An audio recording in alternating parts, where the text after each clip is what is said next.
Hello दोस्तों, आपका हमारे इस यूट्यूब चैनल पर हार्दिक स्वागत है। आप हमारे इस यूट्यूब चैनल पर पहली बार आए हैं तो प्लीज़ चैनल को लाइक और सब्सक्राइब कीजिए और अपने दोस्तों को शेयर कीजिए। दोस्तों, आज हम बात करेंगे एक बैक्टीरियल डिसीज़ के बारे में जिसे ब्रूसेला कहते हैं। यह बहुत ही खतरनाक बीमारी होती है जिसमें पशु का मृत्यु नहीं होती, लेकिन जो उसका बच्चा रहता है फीटस, उसकी मृत्यु हो जाती है। तो ये जो बीमारी है यह सभी प्रकार के पशुओं जैसे कि गाय, भैंस, भेड़, बकरी में देखा जाता है। जो भी रूमिनेंट है, जो जुगाली करते हैं, उनमें देखने को मिलता है। साथ ही साथ यह बीमारी मनुष्यों में भी फैलता है। तो जो भी फीमेल और मेल ह्यूमंस हैं उनमें ये देखने को मिलता है। तो आपको जो भी इस प्रकार के इन्फेक्टेड पशु हैं, आपको उस पशु से दूर रहना चाहिए। और यह बहुत ही खतरनाक होता है क्योंकि पशुओं में तो इसे ठीक किया जा सकता है, लेकिन ह्यूमंस में भी बहुत लंबा ट्रीटमेंट देखने को मिलता है। तो आपको इस प्रकार के इन्फेक्टेड एनिमल से दूर रहना चाहिए। और जो इसके अगर हम कारण के बारे में बात करें तो ये जो ब्रूसेला है यह गाय भैंसों में ब्रूसेला एबोटस के द्वारा होता है, बैक्टीरिया के कारण।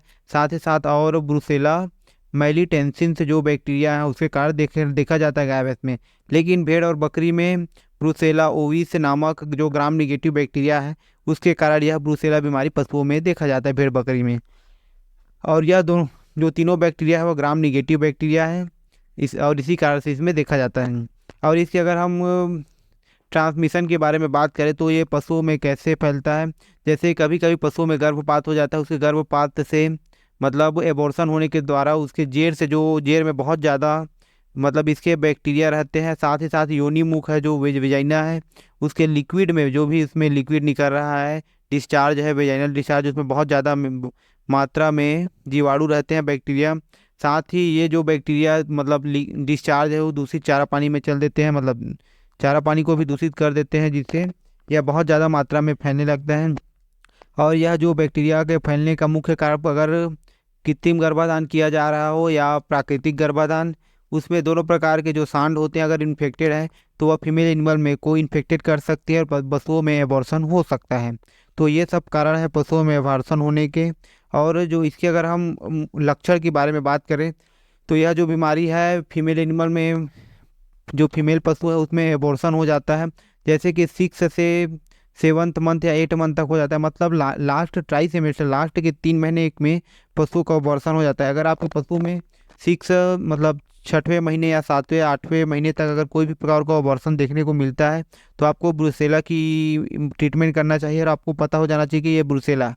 लेकिन ब्रूसेला में एक बहुत ही अच्छा सिम्टम्स को मिलने को मिलता है कि कभी कभी ब्रूसेला में बच्चा फंस जाता है। साथ ही साथ जो मुख्य सिम्टम्स है कि अगर आपके पशु को ब्रूसेला हो चुका है तो उसका जेर है वो रुक जाता है, आपको जेर निकालना पड़ जाता है, या कोई भी मतलब इंजेक्शन के द्वारा जेर को निकलवाना पड़ता है, जैसे ऑक्सीटोसिन लगाकर आप जेर को निकाल सकते हैं। लेकिन जो मुख्य सिम्टम्स ये है कि पशु का एबॉर्शन लास्ट ट्राई सेमेस्टर में हो जाता है, 6 से 9 मंथ के बीच, 9 महीने के बीच में। और उसका जेर है वो रुक जाता है, पशु का प्लेसेंटा निकल नहीं पाता तो उसे हाथ के द्वारा निकाला जाता है। ये मुख्य सिम्टम्स हैं। और तो यह जो बीमारी है यह पशु में एक बार हो सकती है, मतलब फर्स्ट बार पशु का एबॉर्शन हो सकता है। साथ ही साथ फर्स्ट बार तो होगा ही, लेकिन दूसरे बार भी देखने को मिल सकता है एबॉर्शन। साथ ही साथ तीसरे बार भी पशु में एबॉर्शन हो सकता है। तो पशु में 3 बार एबॉर्शन हो सकता है, लेकिन इसके बाद पशु में चौथा बार एबॉर्शन नहीं होगा, क्योंकि पशुओं में रोग प्रतिरोधक क्षमता बन जाती है इस बैक्टीरिया के प्रति। तो आपके पशु में चौथा बार एबॉर्शन नहीं होगा। लेकिन पशु में बार बार अबॉर्शन हमें नहीं करवाना है, क्योंकि हमें मिल्किंग भी, मतलब मिल्क का प्रोडक्शन भी करना है और अपना इनकम सोर्स भी बनाना है। तो इसके लिए, और जैसे जो मेल सांड होते हैं उनके अंडकोश मतलब टेस्टिकल में स्वेलिंग आ जाती है, यह इसके मुख्य सिम्टम्स हैं। ठीक है। तो इसके अगर हम ट्रीटमेंट के बारे में बात करें तो अगर आपके पशु में ब्रूसेला हो गया है, और ब्रूसेला होने के बाद आपको पता कब चलेगा, जब पशु को अबॉर्शन होगा। तो अबॉर्शन हो जाने के बाद आपको ट्रीटमेंट क्या करना है। अगर आपके आपके जो पशु है फीमेल एनिमल्स हैं, जो प्रेग्नेंट एनिमल है, उसने अगर आपके पशु जो अबॉर्शन कर दिया है, मतलब बच्चा फेंक दिया है, तो उसके बाद आपको उसमें पशु में जेर रुकने की मुख्य समस्या देखी जाती है। तो आपको ऐसी कंडीशन में आपको ऑक्सीटोसिन या ऑक्सीटोसिन इंजेक्शन यूज करना चाहिए, या क्लोरफेस्टोनोल, जिससे पशु का जेर है वो बाहर आ जाता है। या अगर आप इंजेक्शन यूज नहीं करते तो आप मतलब ग्लव्स के द्वारा, ग्लव्स पहनकर जेर को आपको बाहर निकालना चाहिए, और डायरेक्ट हाथ को अंदर नहीं डालना चाहिए, आपको ग्लव्स पहनकर ही जेर को बाहर निकालना चाहिए। ठीक है। उसके बाद आपको जेर को बाहर निकालने के बाद आपको कोई भी जो निट्रोफिरोजोन या निट्रोफिरोजोन, पोविडीन और मेट्रोनिडाजोल का जो एक बोलस आता है जिसे फ्यूरिया बोलस या फ्यूरेक्स बोलस कहते हैं, जो एक इंट्रायूट्राइन बोलस होती है, आपको इस बोलस को तीन बोलस हैं बड़े बड़े, उस बोलस को आपको लगातार 3 से 5 दिन तक आपको यूज करना चाहिए। साथ ही साथ आप इसे एंटीबायोटिक थेरेपी दे सकते हैं, जैसे कि डाइक्स्टासिन दे सकते हैं या सेफ्ट्रियाक्सोन लगातार आप 3 दिन तक आपको देना चाहिए। लेकिन आपको डाइक्स्टासिन देना चाहिए, DCR इंजेक्शन बहुत ही अच्छा रिजल्ट देगा। तो आप लगातार 3 दिन तक स्टेप्टोपेनिसिलिन डाइक्स्टासिन इंजेक्शन देना चाहिए, 3 ग्राम या 4 ग्राम भी आप दे सकते हैं बॉडी वेट के हिसाब से।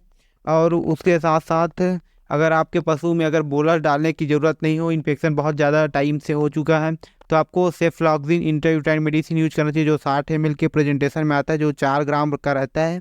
उसे आपको 60 ml वाटर में घोलना रहता है, 4 ग्राम का पाउडर रहता है। उसके बाद आप जो सेफ्लॉक्सिन है, आपको इसे 3 दिन तक लगातार यूट्रस में डालना चाहिए, जिससे उसका ये संक्रमण ठीक हो जाएगा। साथ ही साथ आप इसे कोई भी मल्टीविटामिन इंजेक्शन 1-2 दिन तक लगा सकते हैं, जैसे ट्राइबीवेट है या टोनोफास्पेन या हाइविट्स आपको लगाना चाहिए।